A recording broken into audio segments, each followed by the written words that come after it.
우리의 일상을 급작스럽게 예측 불허로 침범했던 코로나 바이러스 때문에 세상은 변했고 우리는 달라져야만 했습니다. 익숙한 우리의 일상의 달콤함을 버려야 하는 어려움도 있었습니다. 그리고 아마도 이런 상황은 당분간 계속될 것 같습니다. 그래서 이제는 새로운 기준, 새로운 표준이라고 하는 뉴 노멀이 대두되고 이제 모든 일상의 기준들이 바뀌어 가고 있습니다. 게다가 디지털 혁명이 가속화되면서 이제 우리의 삶의 모든 일상들이 디지털 플랫폼으로 빠르게 옮겨가고 있습니다. 그래서 심지어 이런 말도 있습니다. 디지털 문명이 표준을 바꿨다. 표준을 바꿨다. 얼마 전에 이 코로나 바이러스와 관련해서 대담하는 프로그램에서 최재천 이화여대 석좌 교수가 이렇게 이야기를 하더라고요. 정확하게 옛날로 돌아가기는 힘들지 않을까요? 이제 새로운 옛날로 돌아가야 되겠지요. 새로운 옛날, 그러니까 이전의 옛날은 없다는 거예요. 새로운 가치관, 새로운 세계관을 찾지 않을까요? 이전의 옛날은 없고 이제 옛날이라면 새로운 옛날이 될 수밖에 없다는 거예요. 그만큼 우리의 모든 삶이 새로운 방식으로 변해가고 있다는 거죠. 그러면서 심지어는요, 이런 변화를 통해서 생각의 표준도 바뀌어 간다, 이렇게까지 전문가들이 이야기를 하더라고요. 새로운 가치관, 새로운 세계관, 그리고 새로운 생각의 표준. 다시 말하면 우리의 삶과 또 우리가 살고 있는 이 사회 공동체 전체의 시스템이 지금 변화되고 있다는 겁니다. 더 이상 이제 우리는 우리의 일상은 이전으로 돌아갈 수 없다는 거지요. 그런 시대적 배경을 보면서 한 가지 드는 생각이 있었습니다. 그렇다면 우리의 신앙은 어때야 될까? 신앙에도 새로운 방식이 필요한 걸까? 신앙에도 새로운 가치관이 필요하다는 의미일까? 신앙을 대하는 우리의 생각도 그럼 바뀌어야 된다는 걸까? 그런 의문이 들었습니다. 한 해를 시작하는 첫 시간에 과연 이렇게 모든 것이 바뀌어가고 변해가고 그래서 더 이상 우리는 이전의 일상으로 돌아갈 수 없다라고 예상하는 이 시기에 우리는 믿음으로 살아야 되는 그리스도인들로서 과연 그렇다면 우리의 신앙 역시 새로운 방식, 새로운 가치, 새로운 표준 이런 게 과연 필요한 걸까? 우리의 신앙은 그럼 예전으로 돌아갈 수 없다는 걸까? 아니, 이전의 신앙으로 돌아갈 필요가 없다는 걸까? 과연 우리는 이 시기에 어떻게 우리의 신앙을 유지해 가야 되며 지켜가야 되는 걸까요? 1세기 로마의 도미티아누스 황제가 기독교를 핍박하고 있던 시절 반모섬에서 유배 생활을 하고 있었던 사도 요한에게 예수님께서 당시에 소아시아에 있었던 7 교회를 향한 말씀을 주십니다. 교회의 주인 되신 예수님께서 친히 교회에 대한 말씀을 밝히신 것이기 때문에 이 말씀은 굉장히 중요한 의미를 담습니다. 그러므로 오늘을 살고 있는 우리에게 이 주님의 음성은 바로 우리를 향한 음성으로 들을 수 있어야 됩니다. 맨 먼저 등장하는 교회가 바로 에베소 교회입니다. 주님은 그 에베소 교회를 무척이나 칭찬하십니다. 여러분 오늘 본문 2절 말씀을 보시면 내가 내 행위와 수고와 내 인내를 안다 이렇게 말씀하세요. 여러분 이 에베소 교회가 있었던 에베소 지역은요 이단과 미신이 아주 성행했던 지역이었습니다. 일례로 사도행전 19장에 보면 바울이 전도하면서 그 신전 주변에서 여신의 우상 신상을 만들어 팔던 상인들이 생계에 위협을 받게 됩니다. 다시 말하면 그 우상을 섬겼던 사람들이 예수님을 믿게 되면서 더 이상 그 우상이 필요하지 않게 됐던 거지요. 그러니까 우상을 팔아서 먹고 살고 신상을 팔아서 먹고 사는 사람들이 생계에 위협을 받을 지경이 된 거예요. 그래서 바울과 그리스도인들을 격렬하게 핍박했던 장면이 등장하기도 합니다. 그러니까 에베소 지역이 그런 지역이었습니다. 그럼에도 불구하고 그들은 믿음이 위축되지 않고 여전히 복음을 위해 또 믿음을 위해 수고를 아끼지 않았습니다. 그들의 행위, 수고, 인내를 주님이 아신다고 칭찬하십니다. 그리고 끊임없이 도전하고 있었던 거짓 교사, 거짓 사도들을 용납하지 않고 그들을 거부하면서 대항하고 싸웁니다.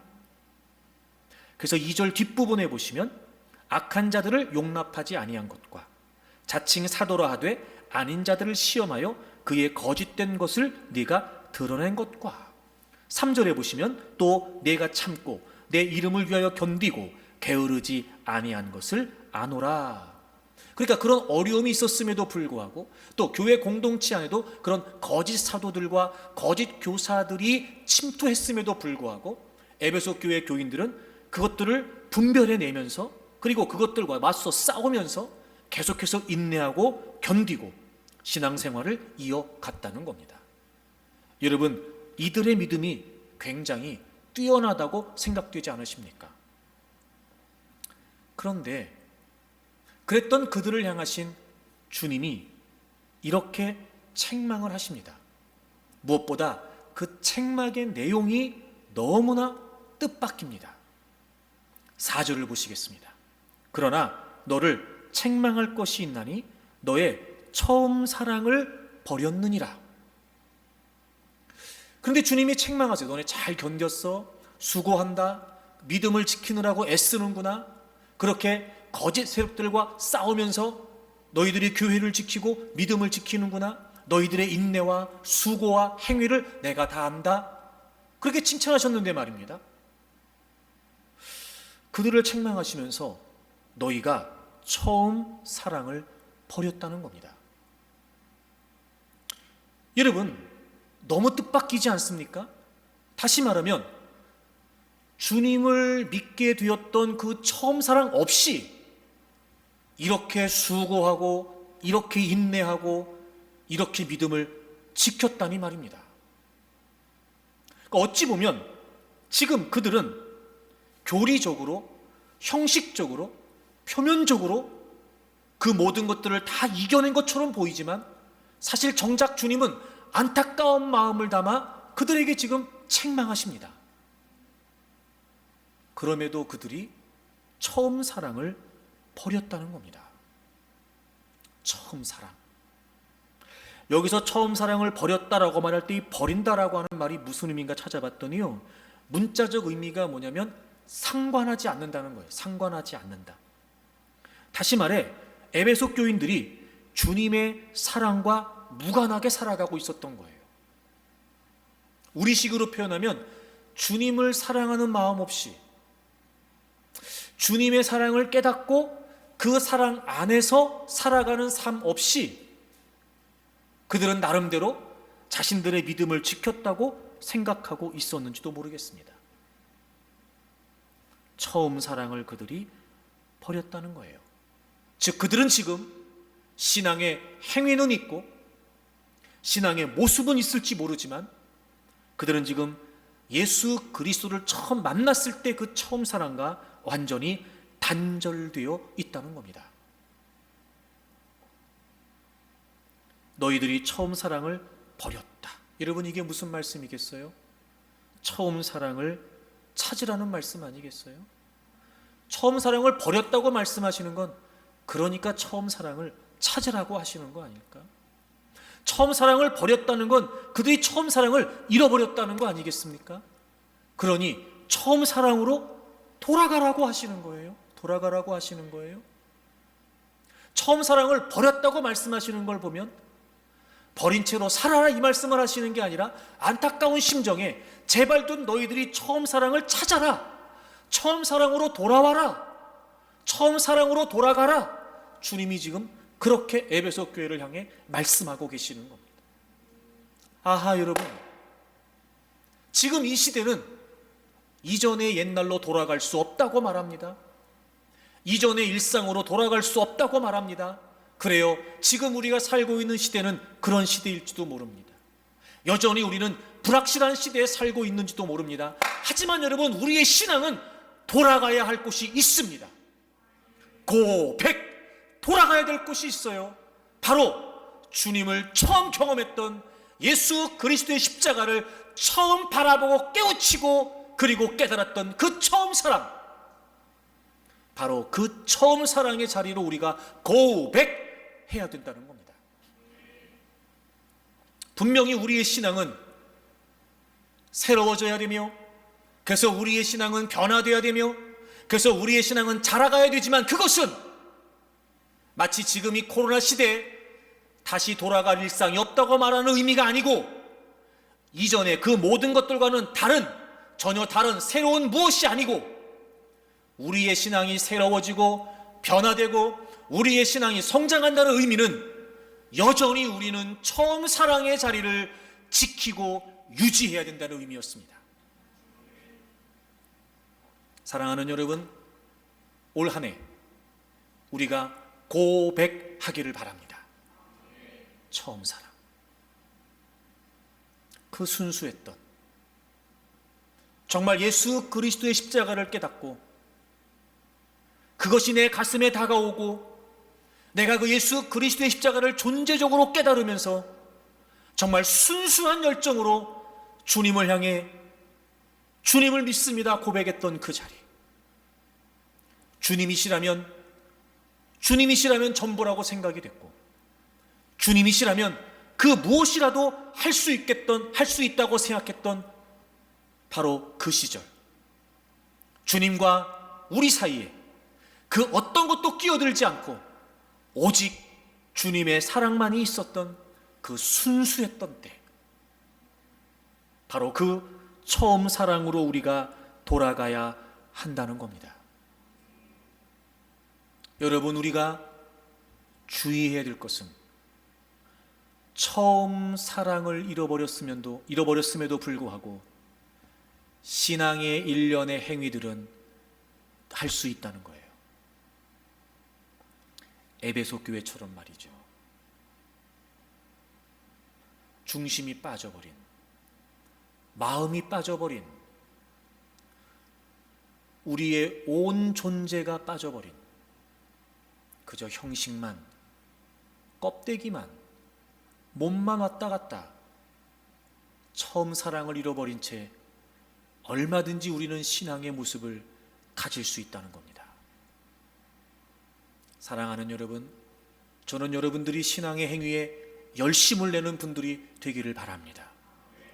하지만 우리가 늘 돌아가야 될 그 자리, 우리가 늘 잊지 말아야 될 그 순간, 바로 예수 그리스도를 처음 만났던, 그분의 사랑을 처음 깨달았던 바로 그 처음 사랑을 우리가 놓치지 않기를 바랍니다.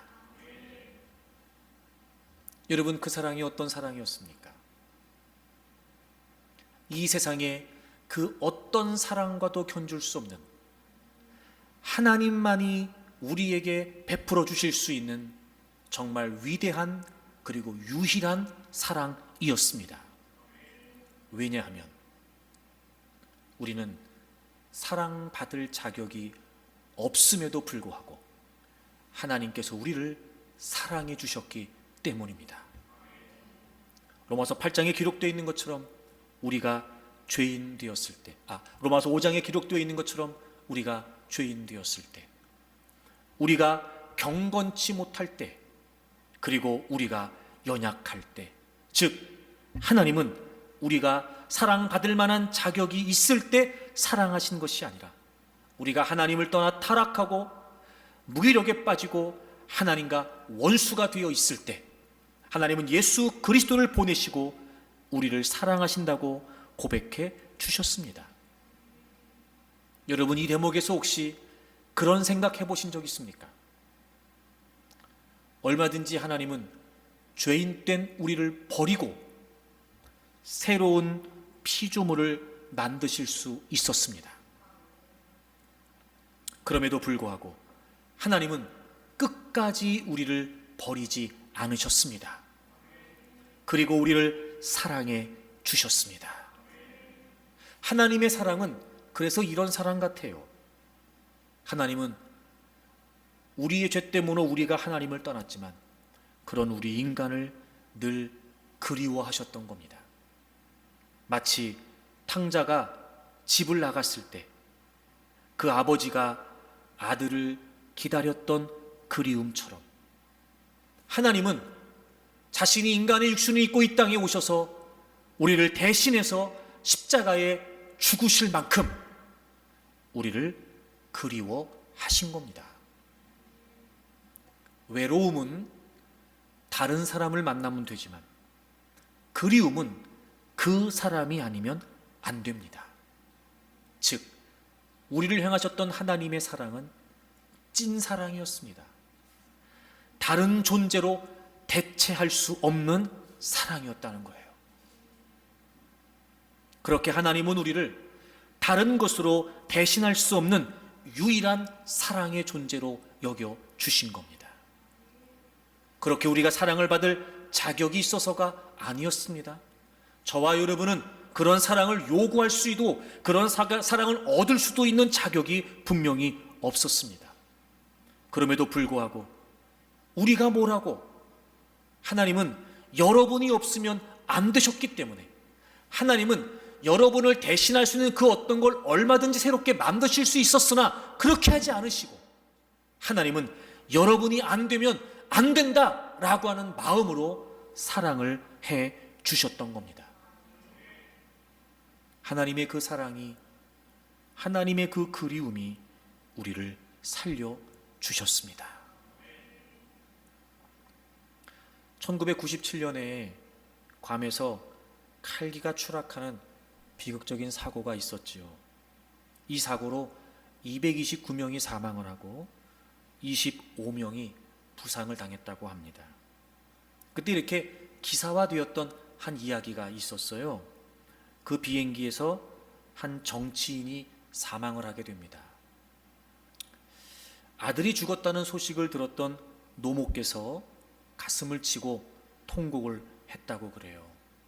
그리고 그날부터 그 노모께서 음식을 입에 대지 않았다고 합니다. 매일같이 죽은 아들을 생각하면서 슬퍼하고 결국 50일 만에 그 노모도 세상을 떠났다고 합니다. 여러분, 그 노모의 슬하에는 다른 아들과 딸이 있었다는 거예요. 그리고 손자와 손녀도 많이 있었답니다. 그런데 다른 자식들이 그 죽은 그 아들을 대신할 수 없었던 겁니다. 하나님이 이처럼 우리를 사랑하신 거예요.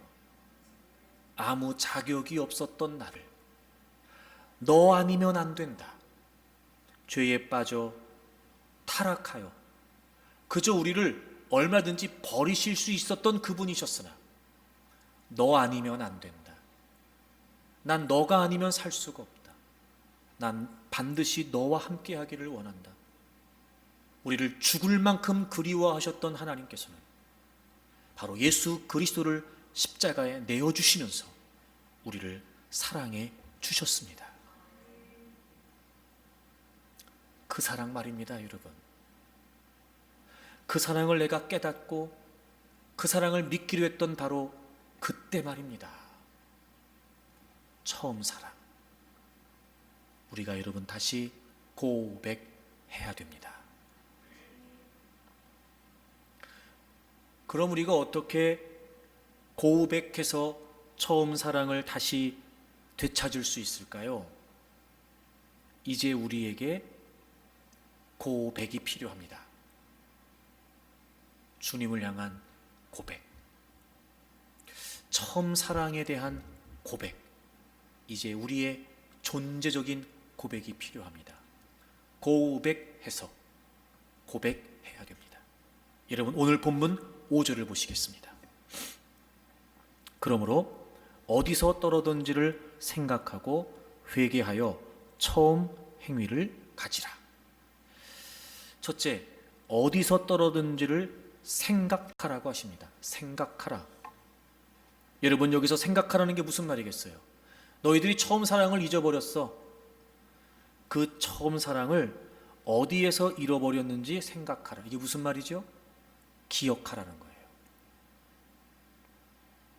여러분, 우리가 어디에서 처음 사랑을 잃어버렸지? 왜 우리가 처음 사랑을 잃어버렸지? 그 주님의 사랑을 감격하고 누렸던 그 사랑의 관계를 다시 우리가 기억해야 됩니다. 그리고 왜 상실한 거지? 무엇 때문에 주님의 사랑을 놓치고 있지? 그럼 주님의 사랑을 대신하고 있는 건 지금 무엇이지? 기억해야 됩니다. 그 자리를 잃어버렸고 그 처음 사랑을 놓친 채 살아오고 있었던 우리의 삶을 기억해야 됩니다.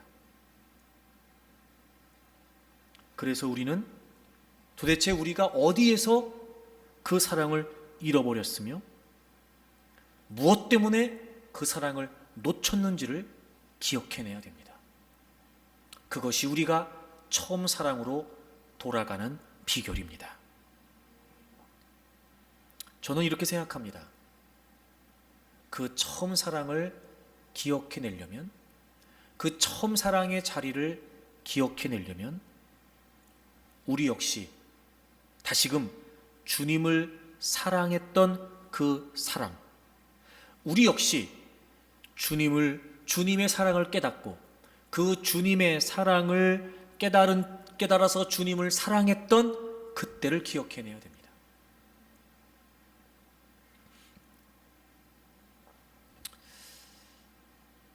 주님이 우리를 죽을 만큼 그리워하심으로 우리를 사랑해 주셨어요.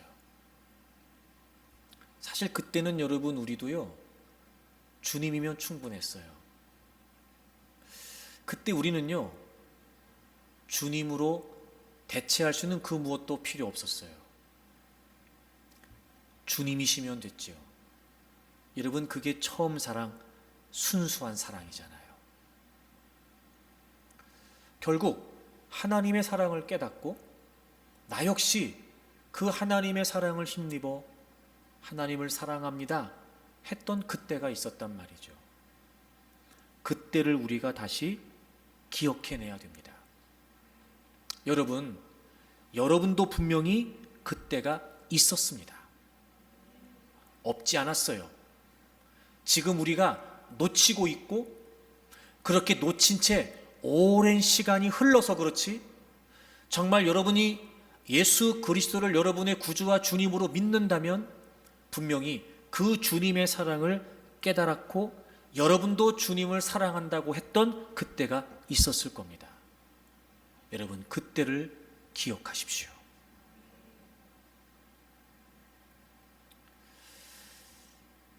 그런 걸 보면 여러분, 그런 시가 하나 있었는데요. 병이란 그리워할 줄 모르는 거래요. 사람들은 그리워서 병이 나는 줄 알지만, 그러나 병은 참말로 어떻게 그리워할지를 모르는 거래요. 그리워서 병이 난다고 생각하는데 그리워할 줄 모르는 게 병이 나는 거라는 거예요. 그리움 대신에 우리 마음을 차지하는 것들이 생기면서 우리의 마음속에 그리움이 설 자리가 사라져 버렸다는 거예요.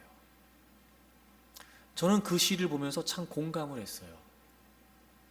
우리의 신앙이 병드는 이유는요, 주님을 그리워할 줄 모르는 거예요. 우리도 한때 주님의 사랑 때문에 주님을 순수하게 사랑했던 때가 있었거든요. 그 주님의 사랑은 다른 거하고 대체할 수가 없었거든요. 그런데 어느 순간부터 우리가 그 처음 사랑을 잃어버리고서 그 자리를 놓치고 나서 우리의 사랑이 변질되기 시작한 거예요. 즉 주님을 그리워하지 않게 된 거예요. 주님을 사랑했던 그 마음에 돈, 성공, 명예 이런 것만 자리하게 되었던 거죠. 아하, 그리워할 줄 모르는 게 병이 맞는 거였어요. 신앙이 병드는 이유는 주님이 아니면 안 됩니다. 이렇게 주님을 그리워했던 우리의 마음에 다른 것들이 차지하기 시작하면서 우리의 신앙이 병드는 거예요. 만약 여러분 그 처음 사랑을 지금 우리가 잃어버리고 있다는 건 지금 그 주님을 그리워하는 사랑의 자리에 여러분 그 무언가가 자리를 차지하고 있기 때문이에요. 너희들이 다시 어디서 떨어졌는지를 생각하라, 이 말은 그때를 기억하고 그걸 기억해내라는 거예요. 그래서 여러분, 왜 내가 주님을 향하는 마음이, 주님을 그리워하는 마음이, 주님을 사랑하는 마음이 변질되어 가는가? 무엇이 대신 그 자리를 차지하고 있는가를 여러분 생각하십시오. 그게 우리가 처음 사랑으로 돌아가는 첫 번째 단계입니다. 그리고 회개하라고 말씀하시네요. 회개하라. 여러분, 여기서 이 회개하라고 하는 말은요, 명령형으로 되어 있습니다. 다시 말하면 위급한 상황에서 행하는 결정적이고 급박한 행동을 강조하는 표현이라는 거예요. 근데 지금 처음 사랑을 잃어버렸다는 게 굉장히 중요한 사태이고, 그 중요한 사태를 해결하기 위해 급박하게 해야 될 일이 뭐냐? 회개하라는 거예요.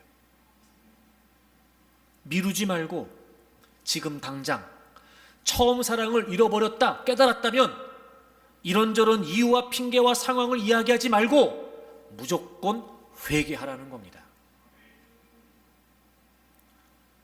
고백해서 고백하는 거예요. 하나님, 제가 한때 주님을 그렇게 사랑했던 때가 있었습니다.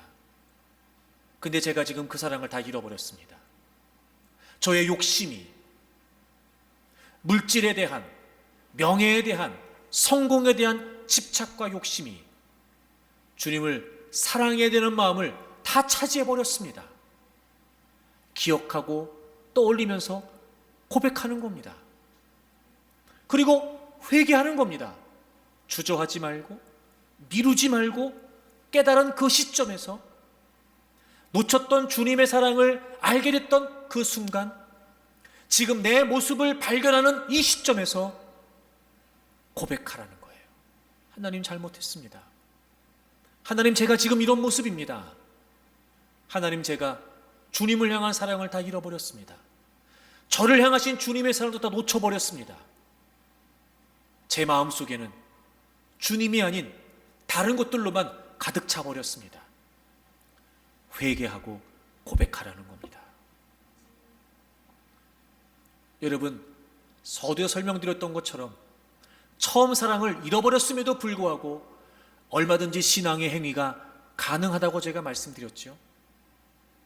그래서 우리는 이렇게 회개해야 되는지 몰라요. 여러분, 우리는 충만해야 되는데 충분하다고만 생각하는 겁니다.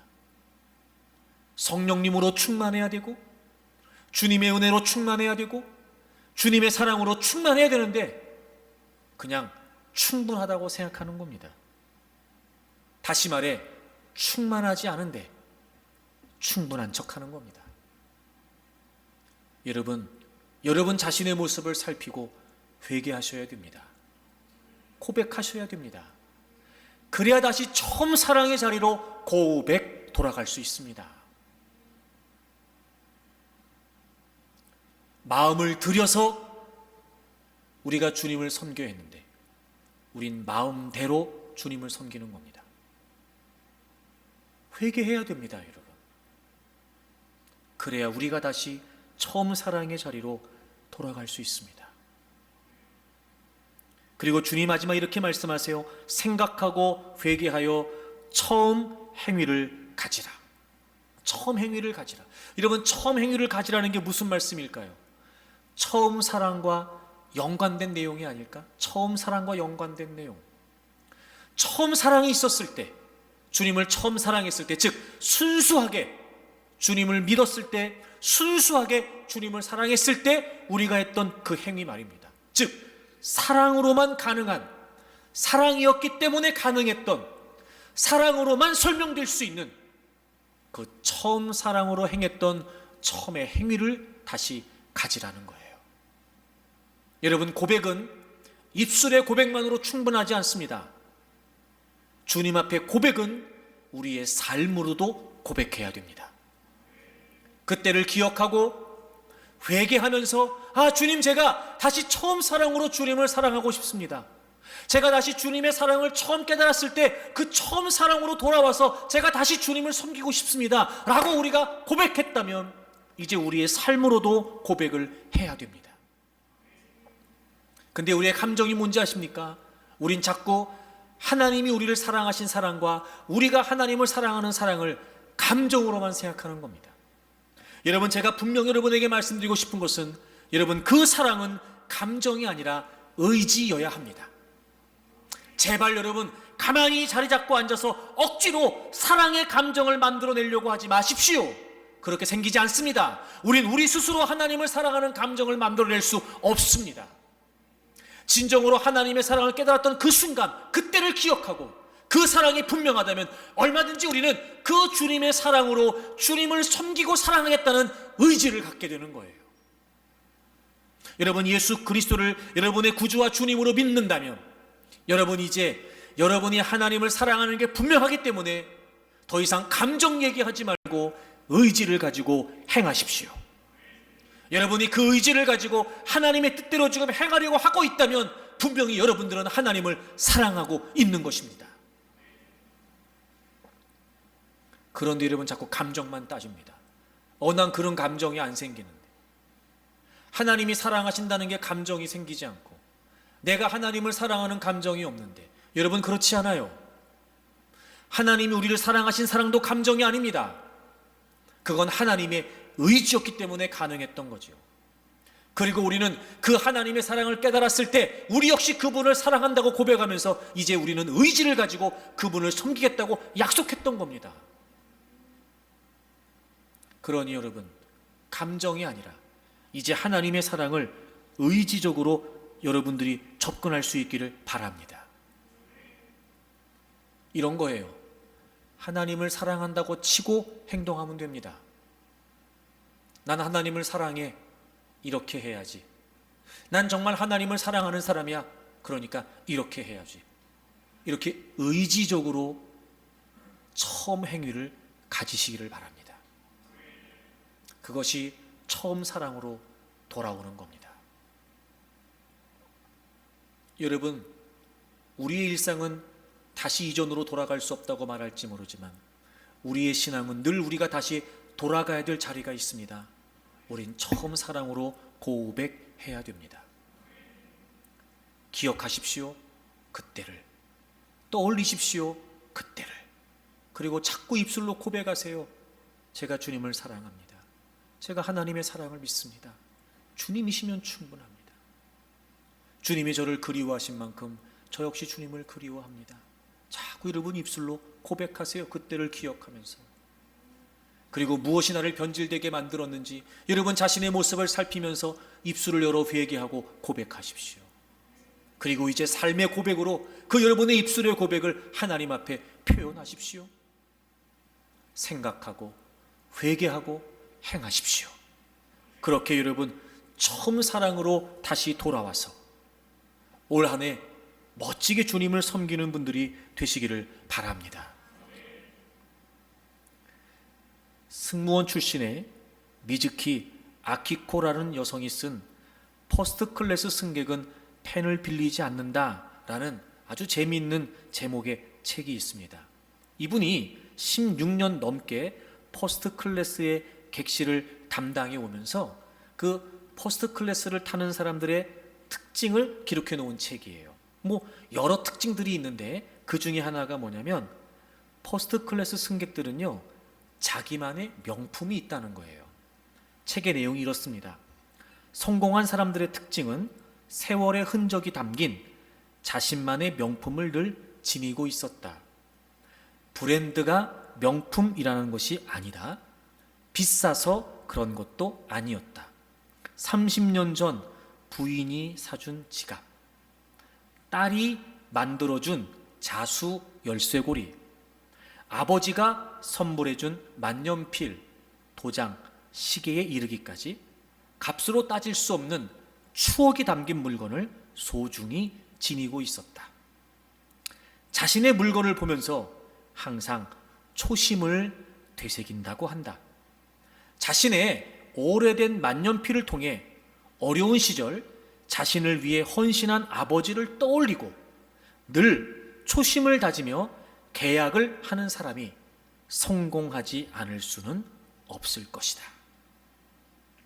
물론 여러분, 퍼스트 클래스를 탄다는 것이 성공을 상징하지는 않고 우리가 또 그걸 지향하는 건 아닙니다. 하지만 그럼에도 불구하고 우리가 배울 수 있는 것은 그들은 늘 자신들의 삶에 진한 스토리가 담겨 있는 그 무엇을 소중히 여긴다는 거예요. 소중히 여긴다는 거예요. 올 한 해를 시작하면서 여러분에게 이런 말씀 드리고 싶습니다. 여러분, 여러분에게 명품은 십자가가 되기를 바랍니다. 우리를 초심으로 돌아가게 하는, 나 같은 죄인을 위해 기꺼이 자신의 목숨을 아끼지 않으셨던 그 사랑을 의미하는 십자가. 여러분, 그걸 늘 우리가 떠올리고 우리의 인생을 살아갈 수 있다면 여러분, 우리의 인생은 성공하지 않을 수 없을 겁니다. 처음 사랑을 늘 기억하고 나를 그리워하셨던 그 주님을 나도 그리워하고 늘 그 사랑의 자리를 놓치지 않기 위해서 자신을 살피면서 늘 우리의 삶에서 처음 사랑의 행위를 하고 살아갈 수 있다면 여러분, 그런 인생처럼 행복한 인생은 없을 겁니다. 올 한 해 처음 사랑의 자리로 고백하고 늘 입술의 고백, 삶의 고백으로 살아가는 여러분들이 되시기를 바랍니다. 올 한 해 우리의 명품은 십자가입니다. 늘 초심을 유지하고 늘 그분을 위해 살겠다고 다짐하면서 그렇게 여러분의 일생의 가장 소중한 명품이 십자가로 간직되어 여러분의 삶 또한 주님 안에서 올 한 해 복되고 또 즐겁고 감사하고 행복하고 그렇게 아름다운 인생이 되기를 주의 이름으로 축복합니다.